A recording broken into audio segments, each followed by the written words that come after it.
On today's episode, we're going to go straight into it, part 2 of Edinburgh, Scotland adventures. So I'm just going to list a few things that I've done on this trip. Definitely catch part 1 of Edinburgh because it's kind of explaining more how I arrived there, some of the lessons, just even being there for a few days, and just quickly, being really comfortable with the unknown. And I can make lists of things I want to do, bucket list, things like that. But at the end of the day, if I'm not present doing those things, it's not fucking fun. So straight away, I want you to start thinking about your day-to-day. And I'm sure some of it is routine, right? Wake up, brush your teeth, do this and that, whatever it is. But catch yourself really being present and remember that time is not guaranteed. So it's not even the lesson is to live to your best, fullest life. It's not even that. It's just can you just be present more? And what comes up for you when you do that, right? For me, I was just so impressed. I mentioned before on the first episode of the mix between nature and these very old, castle-like structures and architecture. It's just so beautiful. I was just so soaking it all in, and it just felt really good to be I'm in fucking Scotland. This is dope. It just felt really good. So some of the places I went, I really encourage you to check out the Royal Botanical Garden in Edinburgh because it's free and it is just so gorgeous. They did an amazing job, and with all the rain they get, the gardens was perfect. I also took a quick train ride that was maybe 45 minutes away to North Berwick, which was a very random, totally unplanned thing. But I was I guess I'm going here. And it was just a cute little on the coast village, and it was just really neat to just do it for a day and then come back. I also did a tour bus situation where it was just a day tour, and I'm so grateful. And I shared on the Lake District episode a couple episodes back that I did a tour. And what was really great about a tour, I'm just reiterating again, it's nice for someone else to plan the things for you and to drive and to be in that masculine role while I just released and just chilled and enjoyed my time. And this was such a great tour. I will put the information if ever you want to take this tour with this company, because I had a really positive experience. The tour guide was really sweet. The whole time she was sharing different stories of just Scottish history, and I was just so impressed. I was her storytelling was really well done, the pauses, and I don't know, she did a really good job. And I can't say, which I learned this too, right? I can't just say someone's Scottish because they may identify just as British, right? I don't know, it could be, who knows, but she definitely had a Scottish accent, so that's all I got. But it was really cool hearing the different stories, and she even had a Scottish playlist the whole time on the bus. But yeah, we had all these different stops. The first one was the Kelpies, which is this really cool horse structure, and she was just giving us some facts about that. And a Kelpie is this mythical underwater horse that basically, if you try to pet it, it will, from its mane, grab your waist and drown you in the water. And I was that's fucking rad. This mythical, water horse. That's kind of cool. But these statues are massive, and it was just really fucking cool. Just go Google image the Kelpies in Scotland. It's really cool. And then we went to Stirling Castle, which was really really a great experience to finally like be in a castle. Like, this is all I've ever wanted, was to just vibe in a castle in the UK and Europe. Like, that's why I'm doing this trip. I mean, there's millions of reasons why I'm doing this trip, but one of the highlights is just Princess Paige being in a castle. And again, like, I'm just such an architecture person. Like, I don't know, maybe I missed my calling, but I'm just so fascinated by the history and just how like old the stones or the bricks or whatever the fuck they use. Like, so I just love it. I just love it so much. That castle was great. It was a great like self-tour kind of, so you can just like walk around and explore, but the grounds were massive and the fucking views were so cool. And I think what was really unique, I don't know why, but I mean, I'm from Colorado, and the actual landscape, like with the hills and whatnot, kind of reminded me of Colorado Springs, like the openness of it. If like I were to show like a back-to-back picture, it gave me Colorado Spring vibes. So that was very unique. I was like, am I in Colorado for a minute? Like, what's going on? And then the other part of the tour was Loch Lomond, which my dumbass thought, oh, I'm going to go to I'm going to see the Loch Ness Monster. I'm going to do that tour. Wherever that fucking Loch Ness Monster lives, I want to go to that lake. Well, I didn't really know loch meant lake. So I thought Loch Lomond, when I saw that like on the computer, I assumed it was the same fucking thing. But Loch Ness and Loch Lomond are completely fucking different, folks. Duh. It was a stupid American moment. I was like, yeah. Lesson number whatever page, definitely do your fucking research better. So make sure you if you're ever booking a tour, make sure you book the right one. But it's all good, because that lake, and they call it a loch, it is not a lake, it is a loch, which there's over, by the way, just a fun fact, over like 30,000 freshwater lochs in Scotland alone.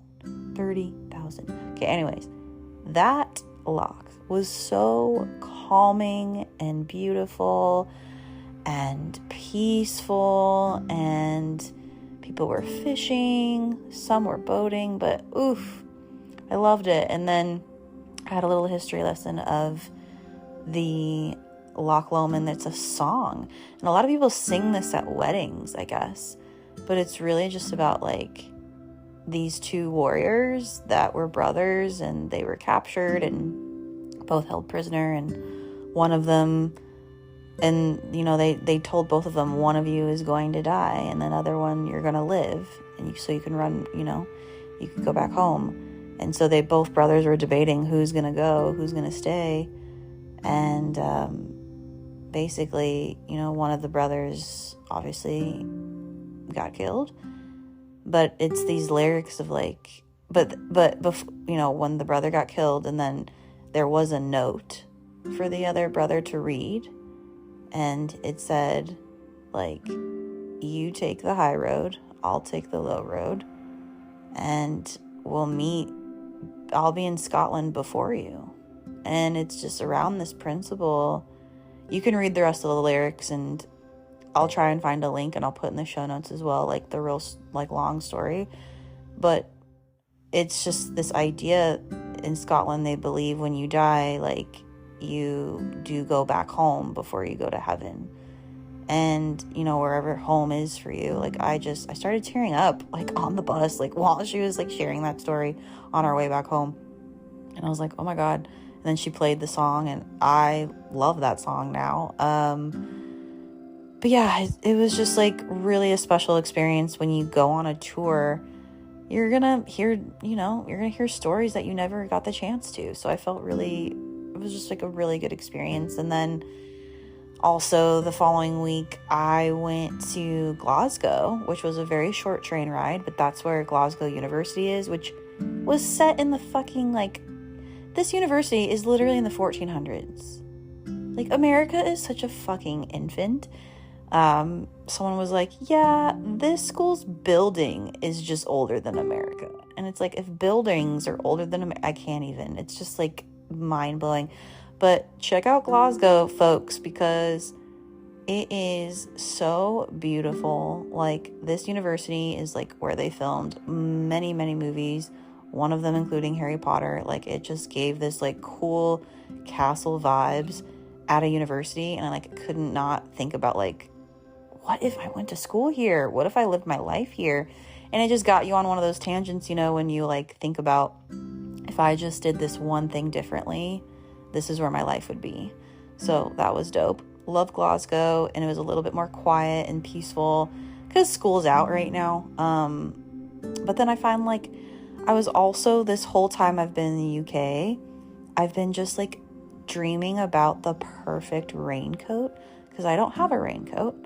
But it's the UK. It's fucking raining. Even though I have blessed with great weather, I'm still getting rain, obviously. So I've been kind of like imagining this perfect raincoat, like the color, the pockets, how long it fits. Like, I've just been visualizing this, and I finally found it in Glasgow. Like, it was way too perfect. Glasgow also had a Paige bakery and a Mitchell library. So that was cool to be like, oh, sweet. Like, Paige Mitchell is meant to be here at this very moment, at this exact time. So I really just believe in like perfect timing always. And I'm meant to be where I'm meant to be. So after I checked out Glasgow, that was just like a little day trip. And then there was the tattoo, like the royal, it's like this big performance called the tattoo. It's the military of all countries, like many, it's not every single country in the United Nations, but a lot, right? And they all put on these performances basically. So we have, and it's in Edinburgh Castle, which was really, really cool, which is like up on this high fucking hill. So dope. And the way the arena looked was literally like Harry Potter, where they play, what is it, Quidditch or whatever. Like, it's just like up on this fucking hill. It's cool. You just Google the pictures, y'all. Like, it's cool. So the military tattoo was like very special. It was like every country, it's like marching band and dancers and singers and performances, and it's just like really special that they're representing their country, and there's just like this just unity. And even the crowd, like, we're all in this together. Like, it was a really special experience. Like, I was advised to go to that. Like, I was like, hey, someone told me, like, you should check this out. Because otherwise, like, I didn't even think about it. I wasn't even, like, that really turned on about it. But it's a staple. Like, it's something to just, like, you need to see it. And then they had fireworks at the end. Like, it was really special. So I'm really glad I went to that. Very grateful. And one last quirky thing that I did in Scotland, and then I'll leave it with some takeaways for you. But I did check out the Edinburgh dungeon tour, and it was this cute, whatever, hour-long thing where we're in a dungeon for real, and there are these actors, and it was kind of like this like witch themed, which was interesting because like they call out the audience basically, which is your small like little group. There was only like maybe 10 of us, and I got called a witch, and like I had to like testify and stuff. It was very interesting. And then it made it like, I like had zero expectations. I was like, sure, I'll just go to this thing. They made it like fucking Disney, when you go to like Disney World or Disneyland, and they have those like interactive rides where it's like 3D, you know, so it's like they shut out all the lights and they squirt water on you and they say it's blood, right? Or the weirdest thing is we sat, like all of us like had to sit down on this like literally wooden bench. You know, I'm thinking nothing of it. The lights turn off because it's like this whole like scene, right? And like there's this thing about leeches. And then you fucking start to feel the vibration in your ass as if the leeches are in your ass. I'm like, the whole seat is vibrating, and it's so weird. I was like, whoa. Why are there leeches in my ass right now? This is fucking strange.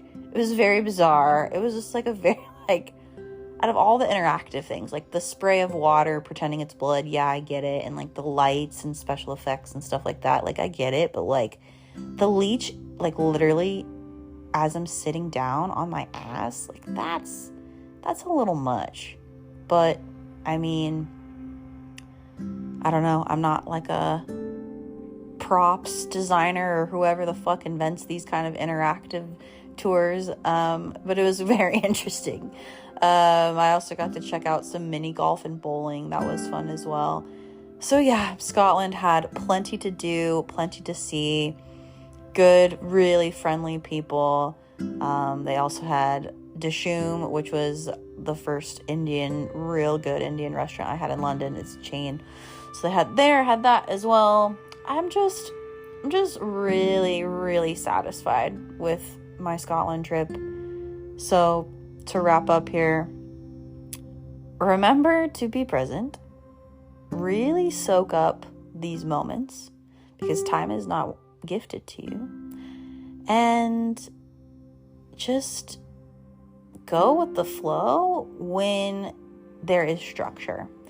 Because in that tour guide, yes, there was structure. There was someone literally guiding me that, hey, you're going here, here, here. But I was also given a lot of freedom. Like, yeah, we're going here, here, here, but like, here's your time. Now go fuck around. And I did. So I loved that balance of the framework and I got to do whatever I fucking wanted. So what would that be like for you to add a little bit of combo of that free flow and structure? How can you combine that so that it's in more harmony with your life and how you want to live it? Until next time.